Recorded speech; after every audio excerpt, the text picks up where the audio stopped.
Before we go ahead and jump into anything today, make sure to go ahead and join our FPL League. It's always a bit of fun. As you can see on screen now, that's the team I'm rocking with. Let me know what you guys think. But as you'll see on the bottom of the screen, that's the league code to join. And like I say, it's always a bit of fun, really, isn't it? But guys, welcome back to another video. We did the Championship yesterday. I thought today we'd look into the Premier League, specifically at the 3 promoted clubs from last season. I'm very interested to get your guys' view on how you think those clubs will do. Obviously, we have a lot of people from Fulham, West Brom and Leeds watching the channel from last season. Last year, my Premier League predictions were abysmal. So this time I'll try and go one better. Before we do hop into anything though, a big shout out to our sponsors over at OneFootball. As always, you can find the new OneFootball app in the top line of the description down below. With football coming back at the weekend, now is a better time than ever to go ahead and download it. If you want to get live updates to your phone whenever a goal does go in, then it's the place to be. Also to get your transfer speculation, still got a month to go of this transfer window, which is going to make today's video even harder to do. But you really can't go wrong with it, so like I say, OneFootball, link down below. And without any further ado, if you do go on to enjoy, make sure to leave a like. But let's just hop into it. Starting out in 20th place, I have gone for Fulham. Now, weirdly enough, I think that they might have gone up too soon, which seems like a bit of a weird thing to say, but hear me out for this one. Scott Parker did a great job to end up galvanising those players and get them promoted at the first time of asking through the playoffs, beating Brentford in that dramatic game. Joe Bryan, their playoff hero. The areas that I worry about Fulham, though, are making that move back up to the Premier League. Defensively, I would see them shipping too many goals. Once again, that was their problem last time in the Premier League as they were relegated. They conceded 81 goals, 6 more than Norwich did last season. Now, out of the 3 promoted clubs from last season, Fulham did ship the most goals in the Championship with 48. In January, Michael Hector was introduced into that backline. He massively improved them, as did Rodak, who came in partway through the season. But Fulham's whole philosophy from the Championship was about possession football. I'm not sure how that's going to be translated into the Premier League, where they're going to see less of the ball, more chances are going to be created against them. You know, one of the benefits of playing possession football is the fact that the opposition doesn't get the ball so much to create against you. In the Premier League, I think either Scott Parker's going to have to be a little bit more adaptable, or Fulham could end up struggling similarly to Norwich last season. I do think they'll score goals though. You know, Mitrovic scored 11 goals last time at this level. I think he'll get into double figures again. And I do like a bit of the business they've done as well. Harrison Reed more than deserves his chance in the Premier League. Now he's got that permanent move there. Anthony Robinson, I think, is a shrewd bit of business from Wigan as well. But for this level, I'm not overly sold on the quality from wide areas, and defensively, I just think they'll concede one too many to avoid the drop this time round. 19th place, I've then gone for West Ham. I decided to go for a few bold predictions in this one, because it's always a bit boring if you just predict, you know, the favourites to go down to get relegated. West Ham off the field are a mess, and I can't help but feel like if this season starts badly for them, things around the club will just continue to get more and more toxic. Losing creates a mentality around the club, and at the moment, I think it's all wrong around West Ham. I mean, the sale of Grady Diangana was like the tip of the iceberg. I know you can't read too much into pre-season, but oh my god, the game they had against Bournemouth last weekend, some of the defending was absolutely shocking. It was Sunday League stuff. I think they'll have a poor start to the season. It'll get to around December, they'll be in the bottom 3, they'll part ways with David Moyes, and then they'll bring someone like Alan Pardew in or something. I may be way off, but I can see West Ham struggling. 18th place, I've then got Aston Villa. Now 18th and 17th in my predictions are at a flip of a coin at the moment, and coming into the transfer window, I might have changed my perspective on this one. At the moment though, I think there's still obvious flaws in this Villa squad which have been yet to be addressed in this transfer window. They've been linked to a whole host of people so far, but Matty Cash being the only incoming, who I do think is a good deal. You know, a good forward-thinking fullback, gives them a lot more dynamism on that right-hand side. It's obvious that they need a striker, and they have been linked to a few so far. You know, Ollie Watkins and Josh King have both been linked. Ben Rama, another creative option. I think if they did get that one over the line, it would be a fantastic bit of business, but that one seems to have gone cold lately. Long-term for success in the Premier League, I like Dean Smith, but I'm not sure he's the right man. Don't get me wrong, Grealish could have another worldie of a year and they end up avoiding the drop again, but I don't know how sustainable it is to have all your hopes pinned on that. And then in 17th place, I have West Brom. Now, like I say, come the end of the transfer window, 17th and 18th, I don't think there's much between Villa and West Brom this season. However, in Bilic I trust. I think a few people have wrote West Brom off before actually looking into their squad and how they played last season. I think the perception is that this West Brom side is, you know, the 2015 Pulis ball team, and that couldn't be further from the truth. We're talking about a West Brom side here who lost 1 game up until Boxing Day last season. And don't get me wrong, there are areas of the squad where they need to address. You know, another striker is an obvious one. They've been linked to Colin Grant recently. But the way West Brom play, there's going to be goals coming from all over. Pereira, I'm really excited to see how he steps up to Premier League life. I think he could thrive at that level. The same for Grady Diangana as well. well. And I've got a bit of a feeling that someone like Romain Sawyers may find it a little bit more comfortable at Premier League level as well. Tactically, I think they can be quite flexible, West Brom. I think that that's what's needed when you're stepping up to the Premier League. Last season in the Championship, they had 20 different goal scorers, so the goals were well spread out for West Brom.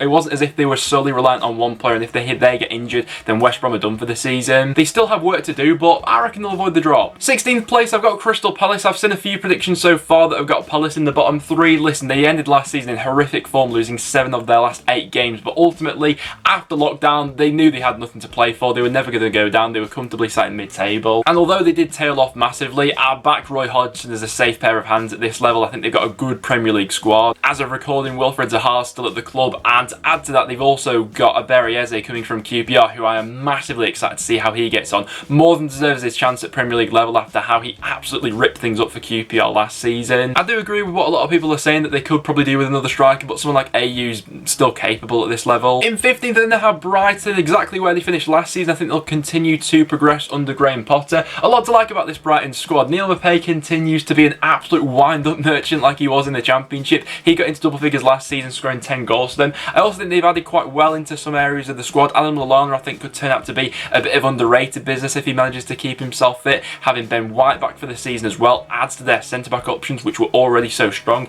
Having Lewis Dunk commit to his long-term futures of Brighton is only going to be a positive. I think they'll continue to progress, and it'll be a solid 15 for them. 14th place, I then have Leeds United. I think a lot of people are excited to see how Leeds get on this season now. Fantastic from their time in the Championship, and is that Bielsa effect, which I think a lot of people are banking on this season, because, I mean, individually, when you're looking into that Leeds squad, it's a good, solid group of players, but not exceptional by any means. But Bielsa's the man to get the best out of everyone. And I've just got a bit of a feeling that some people are going to absolutely thrive with this step up, Someone like an underrated player like Stuart Dallas. We all know Bielsa from his time in the Championship. He likes to have a very tight-knit squad and group of players, doesn't he? I think that will work out in their favour. They've added small pockets of quality to what was already a really efficient and hard-working side, and the philosophy coming up to the Premier League. I mean, I remember seeing it last season when they took on Arsenal in the FA Cup, and it was like Leeds' second team pretty much. They can absolutely press you to death and just take you into uncomfortable situations. I do think they will, come unstuck a few times throughout the year.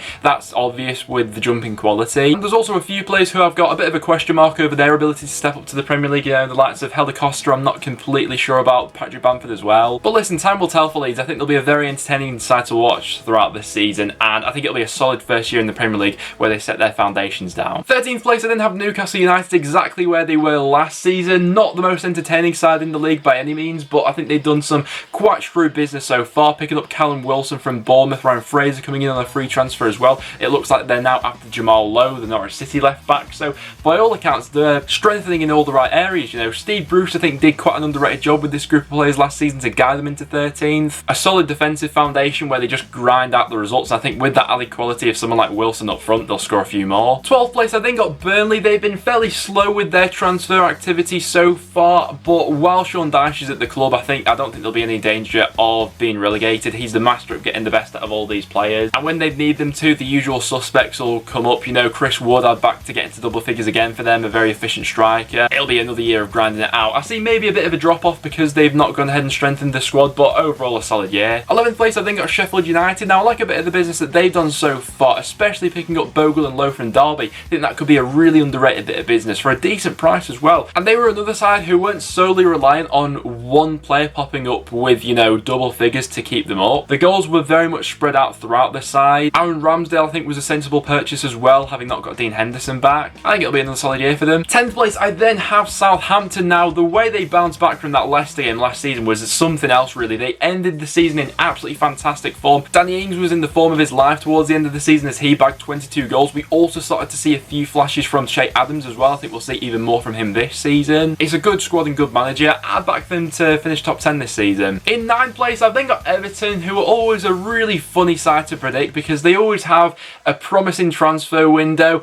and then they end up flopping. This season, I do think it's a little bit different. Under Carlo Ancelotti, they finally have a capable manager to gel all of these talents together. James Rodriguez comes in as the biggest name. Although I still wouldn't be surprised to see them ship a few silly goals. I think it will be an obvious improvement from last season, but I'm not sure if they've got enough yet to overtake the teams who are predicted to finish above them. 8th place, I've got Leicester. Having that destruction of the Europa League, I think, will affect them and how they ended last season, the form, where they figured out a little bit. I think they looked a little bit jaded towards the end of the season, didn't didn't they? It's still a great crop of players they've got there though. Timothy Castan from Atlanta has been the only addition they made so far, but there have been various rumours going around with Leicester. I'd expect them to do a bit more business before the window shuts. I could just see there being that natural drop off from last season. 7th place I then got Wolves. Name me a more iconic duo than Wolves and finishing 7th. I'm backing them to do it for back-to-back seasons now, but I think that not having Europa League football will probably help them in the long run in this Premier League stint. They've done some really exciting business so far as well. It seemed to take them a while to get going in this transfer market, but Fabio Silva, very exciting coming over from Porto. Marcel as well adds to their defensive options, which I think they were looking a little bit light in. There's also been speculation that I've seen lately linking them to Alex Telles at Porto. I think that Nuno originally signed him for Porto, didn't he? Since being promoted, Wolves have always been an ambitious club, haven't they? If they do manage to keep hold of, you know, the Jimenezes, the Traores, I think they'll go really close. I know they've got a few injuries to start the season out with, but I think it'll be another good year for Wolves. 6th and 5th, I've then got both North London clubs, Spurs and Arsenal. I may as well show them at the same time because I don't think there's all too much between these two. I think they'll both be knocking on the door for the top 4, but I think that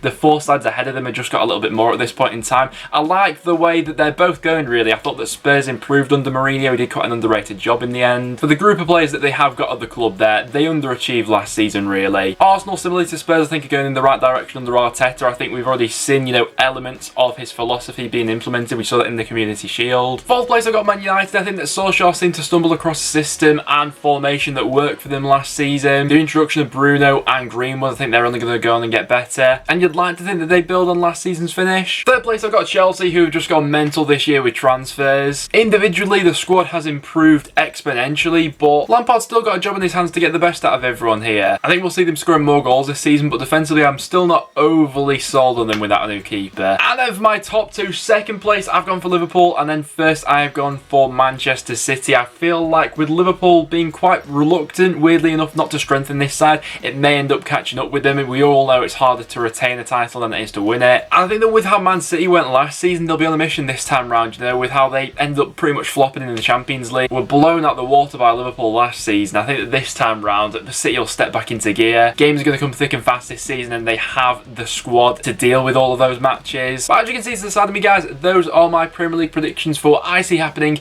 in the upcoming season. Obviously, we mainly focus on Championship content, but I'd like to get your guys' opinions on where do you see every side finishing. To be honest, I'm most interested about the bottom of the Premier League, if I'm honest with you. I'm very interested in knowing from you guys, who are the 3 clubs that you think will be relegated, and how do you think the 3 promoted sides will do? But apart from that, guys, that will now wrap it up for today's video. So if you did go on to enjoy, make sure to leave a like. Like I said, guys, this was just for a bit of fun, so feel free to leave your opinions in the comments down below. No doubt I'm going to be way off on a lot of these, but like I said, guys, thanks for watching. Make sure to subscribe for a bit of regular football content. But apart from that, thanks for watching, guys, and I'll see you all in the next one.